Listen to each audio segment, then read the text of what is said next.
आज की वीडियो में हम भीष्म पंचक व्रत की विधि के बारे में जानेंगे। जैसा कि हमारी पुरानी वीडियो में हमने भीष्म पंचक व्रत के बारे में बताया था, तो कुछ लोगों ने कमेंट में पूछा है कि इसकी विधि क्या है, क्योंकि पौराणिक विधि बहुत ही कठिन है, इसलिए कोई सरल विधि हो तो बताएं। उसी क्रम में हम आगे बढ़ते हुए आपको ये बता रहे हैं कि भीष्म पंचक व्रत शुक्ल पक्ष की एकादशी से लेकर पूर्णिमा तक 5 दिनों तक चलता है और जो कि अत्यंत पवित्र और फलदायी होता है। इसकी उपासना की महात्म्यता भगवान विष्णु और स्वयं भीष्म पितामह द्वारा बताई गई है। व्रत कार्तिक शुक्ल एकादशी से शुरू होकर कार्तिक पूर्णिमा तक होता है। इसकी पौराणिक कथा के बारे में आते हैं। पौराणिक कथाओं के अनुसार जब भीष्म पितामह बाणों की शैया पर पड़े हुए थे, तब उन्होंने भगवान कृष्ण से कहा था कि हे प्रभु, जो व्यक्ति कार्तिक शुक्ल एकादशी से पूर्णिमा तक 5 दिनों तक व्रत स्नान पूजन और नियम पूर्वक भक्ति करेगा, उसे वही पुण्य प्राप्त करे होगा जो मैंने गंगा तट पर तपस्या से पाया है। अर्थात कहने का ये तात्पर्य है कि इस व्रत को करने से भगवान नारायण का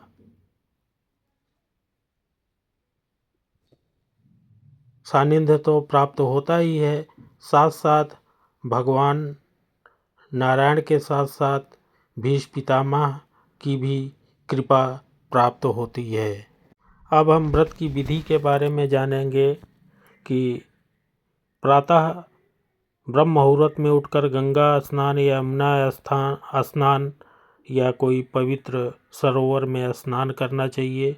अगर हो सके तो तुलसी डालकर स्नान करें और स्नान करते समय यह मंत्र जरूर बोलें, गंगा च यमुने चैव गोदावरी सरस्वती नर्मदे सिंधु कावेरी जले अस्मिन् सन्निधिं कुरु।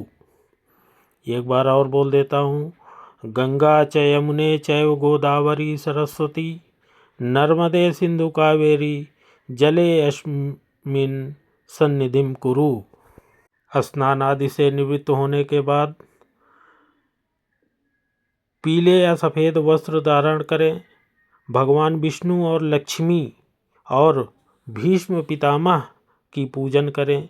पंचामृत स्नान, दीपदान, धूप दीप, पुष्प, तुलसी दल और नारायण मंत्र ओम नमो नारायणाय या ओम विष्णवे नमः का जाप करें।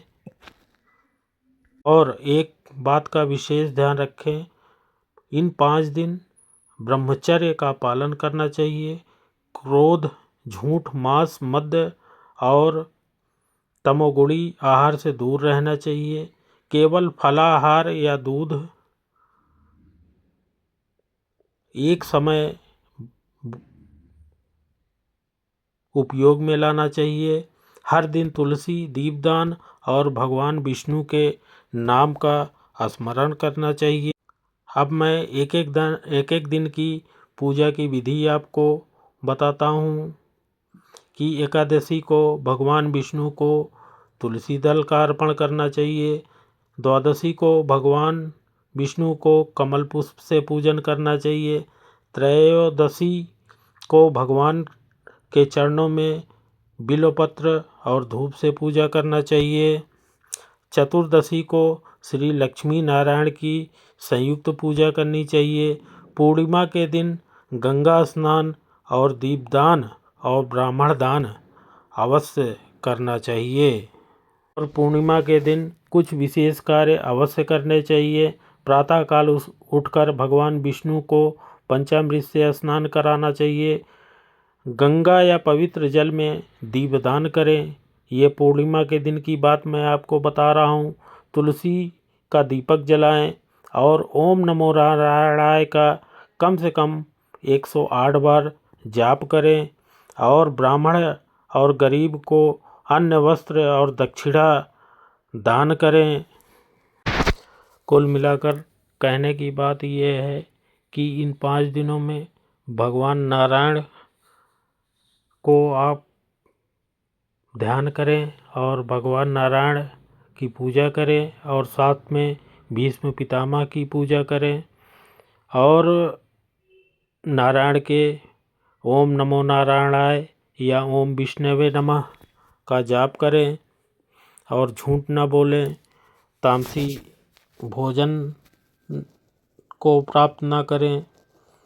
अगर इन सब को आप 5 दिवसीय व्रत करते हैं तो जैसे शास्त्रों में इसका फल बताया गया है कि भीष्म पंचक व्रतेन यह करोति जनार्दनम सह प्राप्नोति पराम सिद्धिम मोक्षम च नात्र संशयः।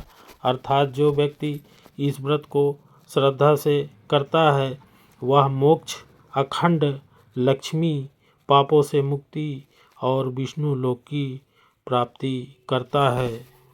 इसलिए हम चाहेंगे कि आप लोग अपने लोक के साथ परलोक भी सुधारने का प्रयास करें और भीष्म पंचक व्रत अवश्य करें, जिससे कि आपका मन शांत होगा और आपका मन अध्यात्म की तरफ भागेगा और स्पिरिचुअलिटी आपके दिमाग में बढ़ेगी और भगवान के प्रति आपका लगाव भी होगा। और इन सब चीज़ों को करने से आदमी अज्ञानी नहीं होता है, उसको ज्ञान की प्राप्ति होने लगती है। और अगर एक बार ज्ञान की प्राप्ति थोड़ा भी बहुत हो जाती है तो वो भूल कर भी पाप के रास्ते पर नहीं जाता है। इसलिए आप लोग यह व्रत अवश्य करें।